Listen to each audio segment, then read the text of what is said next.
اور یوسف کے بھائی کنعان سے مصر میں غلہ خریدنے کے لیے آئے تو یوسف کے پاس گئے، تو یوسف نے ان کو پہچان لیا اور وہ ان کو نہ پہچان سکے۔ اور جب یوسف نے ان کے لیے ان کا سامان تیار کر دیا تو کہا کہ پھر آنا تو جو باپ کی طرف سے تمہارا ایک اور بھائی ہے اسے بھی میرے پاس لیتے آنا۔ کیا تم نہیں دیکھتے کہ میں ناب بھی پوری پوری دیتا ہوں اور مہمانداری بھی خوب کرتا ہوں؟ اب اگر تم اسے میرے پاس نہ لاؤ گے تو نہ تمہیں میرے ہاں سے غلہ ملے گا اور نہ تم میرے پاس ہی آ سکو گے۔ انہوں نے کہا کہ ہم اس کے بارے میں اس کے والد کو پھسلائیں گے اور ہم یہ کام کر کے رہیں گے۔ اور یوسف نے اپنے خدام سے کہا کہ ان کا سرمایہ یعنی غلے کی قیمت ان کے سامان میں رکھ دو۔ عجب نہیں کہ جب یہ اپنے اہل و عیال میں جائیں تو اسے پہچان لیں، اور عجب نہیں کہ یہ پھر یہاں آئے۔ بس جب وہ اپنے والد کے پاس واپس گئے تو کہنے لگے کہ ابا، ہمارے لیے غلے کی بندش کر دی گئی ہے، تو ہمارے ساتھ ہمارے بھائی کو بھیج دیجئے تاکہ ہم پھر غلہ لائیں اور ہم اس کے نگہبان ہیں۔ یعقوب نے کہا کہ میں اس کے بارے میں تمہارا اعتبار نہیں کرتا، مگر ویسا ہی جیسا پہلے اس کے بھائی کے بارے میں کیا تھا، سو اللہ ہی بہتر نگہبان ہے اور وہ سب سے زیادہ رحم کرنے والا ہے۔ اور جب انہوں نے اپنا اسباب کھولا تو دیکھا کہ ان کا سرمایہ واپس کر دیا گیا ہے۔ کہنے لگے، ابا، ہمیں اور کیا چاہیے؟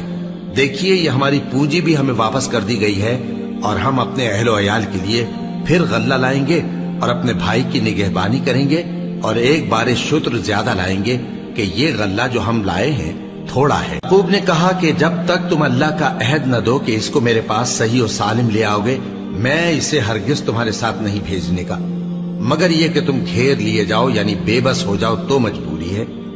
پس جب انہوں نے والد کو اپنا قول دیا تو یعقوب نے کہا کہ جو قول و قرار ہم کر رہے ہیں اس کا اللہ ضامن ہے، اور فرمایا کہ اے میرے بیٹو، ایک ہی دروازے سے داخل نہ ہونا بلکہ جدا جدا دروازوں سے داخل ہونا، اور میں اللہ کی تقدیر کو تو تم سے روک نہیں سکتا۔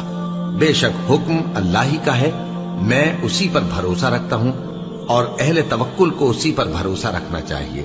اور جب وہ ان مقامات سے داخل ہوئے جہاں جہاں سے داخل ہونے کے لیے ان کے والد نے ان سے کہا تھا، تو وہ تدبیر اللہ کے حکم کو ذرا بھی ٹال نہیں سکتی تھی۔ ہاں، وہ یعقوب کے دل کی خواہش تھی جو انہوں نے پوری کی تھی، اور بے شک وہ صاحب علم تھے کیونکہ ہم نے ان کو علم سکھایا۔ جب وہ لوگ یوسف کے پاس پہنچے تو یوسف نے اپنے حقیقی بھائی کو اپنے پاس جگہ دی اور کہا کہ میں تمہارا بھائی ہوں، تو جو سلوک یہ ہمارے ساتھ کرتے رہے ہیں اس پر افسوس نہ کرنا۔ پھر جب ان کا اسباب تیار کر دیا تو اپنے بھائی کے تھیلے میں آپ خورا رکھ دیا۔ پھر جب وہ آبادی سے باہر نکل گئے تو ایک پکارنے والے نے آواز دی کہ قافلے والو، تم تو چور ہو۔ وہ ان کی طرف متوجہ ہو کر کہنے لگے کہ تمہاری کیا چیز کھوئی گئی ہے؟ وہ بولے کہ بادشاہ کا کٹورا کھویا گیا ہے، اور جو شخص اس کو لے کے آئے اس کے لیے ایک بار شتر انعام، اور میں اس کا ضامن ہوں۔ وہ کہنے لگے کہ اللہ کی قسم، تم کو معلوم ہے کہ ہم اس ملک میں اس لیے نہیں آئے کہ خرابی کریں اور نہ ہم چوری کیا کرتے ہیں۔ وہ بولے کہ اگر تم جھوٹے نکلے یعنی چوری ثابت ہوئی تو اس کی سزا کیا؟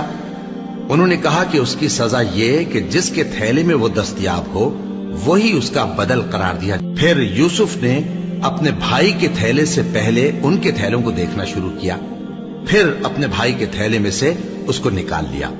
اس طرح ہم نے یوسف کے لیے تدبیر کی، ورنہ بادشاہ کے قانون کے مطابق وہ اپنے بھائی کو لے نہیں سکتے تھے، مگر یہ کہ اللہ چاہے۔ ہم جس کے چاہتے ہیں درجے بلند کرتے ہیں، اور ہر علم والے سے بڑھ کر ایک بڑا علم والا ہے۔ برادران یوسف نے کہا کہ اگر اس نے چوری کی ہو تو کچھ عجب نہیں کہ اس کے ایک بھائی نے بھی پہلے چوری کی تھی، مگر یوسف نے اس بات کو اپنے دل میں مخفی رکھا اور ان پر ظاہر نہ ہونے دیا، یعنی زیر لب کہا کہ تم بڑے برے ہو، اور جو تم بیان کرتے ہو اللہ اسے خوب جانتا ہے۔ وہ کہنے لگے کہ اے عزیز، اس کے والد بہت بوڑھے ہیں اور اس سے بہت محبت رکھتے ہیں، تو اس کو چھوڑ دیجئے اور اس کی جگہ ہم میں سے کسی کو رکھ لیجئے، ہم دیکھتے ہیں کہ آپ احسان کرنے والے ہیں۔ یوسف نے کہا کہ اللہ